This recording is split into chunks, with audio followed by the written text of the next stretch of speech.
किसी भी देश को आगे बढ़ने के लिए और विकसित होने के लिए उसे सोशली, इकोनॉमिकली और पॉलिटिकली डेवलप होना बहुत ज़रूरी है। देश को किसी एक आयाम नहीं बल्कि अनेक आयाम पे काम करने होते हैं, जैसे कि एजुकेशन सेक्टर को मजबूत करना, हेल्थ सेक्टर को मजबूत करना, फाइनेंशियल सेक्टर को मजबूत करना एवं फार्मिंग सेक्टर को मजबूत करना।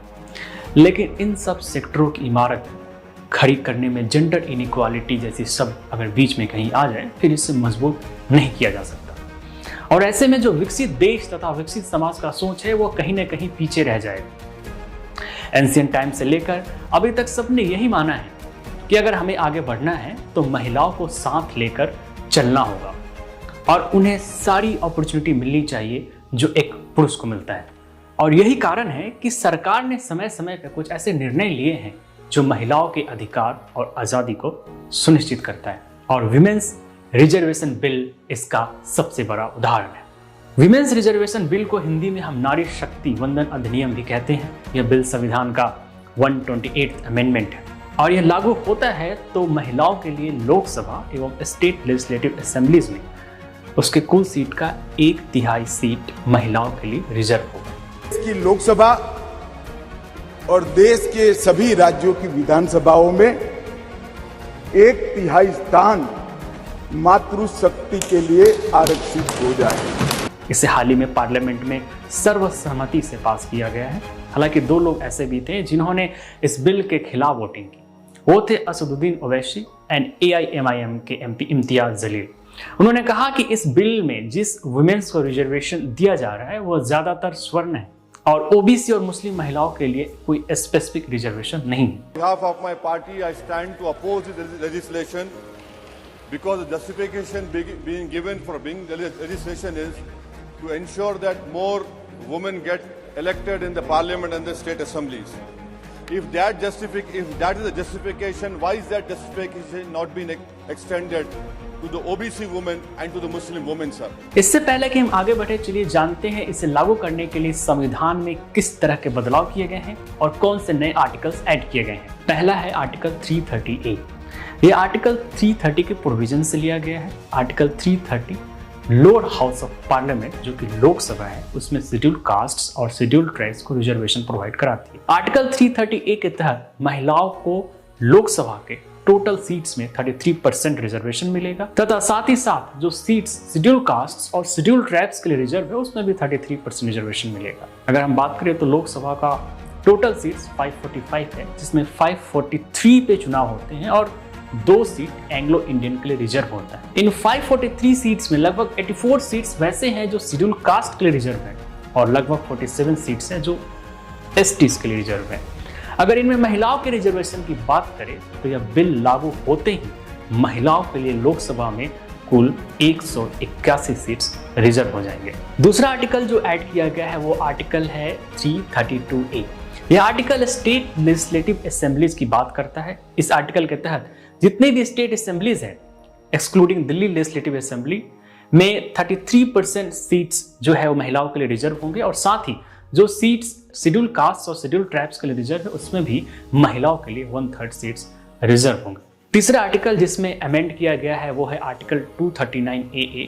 239AA यह कहता है कि दिल्ली जो कि यूनियन टेरिटरी है, भारत का राजधानी होगा। विमेंस बिल दिल्ली के लेजिस्लेटिव असेंबली में भी लागू हुआ। इसके लिए अलग से 239AA में क्लॉज ऐड किया गया है जो क्लॉज 2B है और इसे लागू करते ही ये दिल्ली लेजिस्लेटिव असेंबली को यह पावर मिल गया है कि वो भी अपनी असेंबलीज में 33% सीट्स महिलाओं के लिए रिजर्व करें। अगला आर्टिकल है 334A। यह आर्टिकल कमेंसमेंट ऑफ बिल की बात करता है। यह कहता है कि यह बिल सेंसस के आने और डिलिमिटेशन प्रोसेस होने के बाद ही लागू किया जाएगा। इसका अवधि 15 साल होगा। मतलब ये हुआ कि इस बिल को लागू होने में कम से कम 3 या 4 साल तो जरूर लगेंगे और बहुत हद तक संभव है कि 2029 के चुनाव के समय लागू हो। इस बिल में ध्यान देने वाली बात यह है कि इससे राज्यसभा और कुछ स्टेट्स जिसमें लेजिस्लेटिव काउंसिल्स है वहां यह लागू नहीं होगा। अगर इस बिल के फायदे की बात करें तो पहला, अगर देश में महिला एमपीज की संख्या बढ़ेगी तो महिलाओं के जो अधिकार है वो और मजबूत होंगे। देश में ज्यादा से ज्यादा वीमेन एम्पावरमेंट देखने को मिलेगी। दूसरा, जो पैट्रियार्कल सोच है उसमें कमी आएगी। महिलाएं अपने ज़्यादा से ज़्यादा समस्या बता पाएंगी। तीसरा, जो महिलाओं के खिलाफ सेक्सुअल अब्यूज़ हमें देखने को मिलता है उसमें कमी आएगी। चौथा, इन्हें इंडिपेंडेंसी मिलेगी और इनकी पॉलिटिकल पार्टिसिपेशन ही बढ़ेगी। सिर्फ भारत ही नहीं, विश्व के अनेक कई देश विमेन एम्पावरमेंट को लेकर कई तरह के स्टेप्स ले रहे हैं। अगर हम पॉलिटिकल पार्टिसिपेशन की बात करें तो कुछ कंट्रीज इनमें सबसे आगे हैं। रवांडा, जिसका कुल पॉपुलेशन 1.35 करोड़, इसमें 60% से भी ज़्यादा एमपीज वहाँ की महिला है। रवांडा दुनिया का पहला ऐसा देश बन गया है जहाँ पे फीमेल मेजोरिटी पार्लियामेंट है। इसी को फॉलो करते हुए क्यूबा है, जहाँ पे लगभग 53% एमपीज वहाँ की महिला है, तथा निकारागुआ, जहाँ पे 52% एमपीज वहाँ की महिला है। अगर हम ग्लोबली बात करें तो लगभग 26.7% पार्लियामेंट सीट्स जो है वो विमेन ऑक्युपाई करती है और 35.5% लोकल गवर्नमेंट्स की जो सीट है वो विमेन की हिस्सेदारी में जाती है। लेकिन चौंका देने वाली बात यह है कि एक देश ऐसा भी है जहां पे विमेन्स की पार्टिसिपेशन बिल्कुल जीरो है, और वो है तालिबानी रूल अफगानिस्तान। जरा सोचिए, आज जहां विमेन साइंस से लेकर न जाने कितने फील्ड्स में लोहा मनवा चुकी है, आज वही तालिबान ने महिलाओं को स्कूल जाने तक से मना कर रखा है। हालांकि एक देश और है जहां पे 2006 से पहले एक भी महिला उसके फेडरल नेशनल काउंसिल में नहीं थी, और वो है UAE, जहां 2019 में प्रेसिडेंशियल डिक्री आने के बाद बदलाव देखने को मिला और उसके बाद देश ने जेंडर पैरिटी हासिल किया। विमेन हेड्स ऑफ स्टेट और कैबिनेट मिनिस्टर्स की बात करें तो जनवरी 2023 में छपी रिपोर्ट के अनुसार केवल 31 देशों में 34 महिलाएं ही हैं जो या तो हेड्स ऑफ स्टेट्स है या हेड्स ऑफ गवर्नमेंट है। और इसमें हमारा एक पड़ोसी देश बांग्लादेश भी है, जहाँ की head of government Sheikh Hasina है। बांग्लादेश विमेन वर्क फोर्स में बाकी देशों के कंपैरिजन में सबसे आगे हैं, जहाँ पे more than 80% women work force है। हालांकि इस रिपोर्ट के अनुसार अगर हम इसी रफ्तार से आगे बढ़े तो gender equality eight highest position of power हासिल करने में आगे 130 साल और लग जाएंगे। यूनाइटेड नेशंस विमेन ने हाल ही में एक रिपोर्ट जारी किया है जो ये कहता है कि केवल 22.8% ही मिनिस्ट्रीज पोस्ट है जो महिलाएं हेड करती है, और वो भी बिल्कुल सेम टू सेम। जैसे कि अगर 5 कॉमनली होल्ड पोर्टफोलियोज की बात करें तो वो है women and gender equality, family and children affairs, social inclusion, social security और इंडिजिनियस एंड माइनॉरिटी अफेयर्स। अगर हम विमेन इन लीडरशिप पोजीशंस की बात करें तो पहली बार ऐसा हुआ है कि women's at senior management roles across all regions 30% से भी अधिक हो गया है।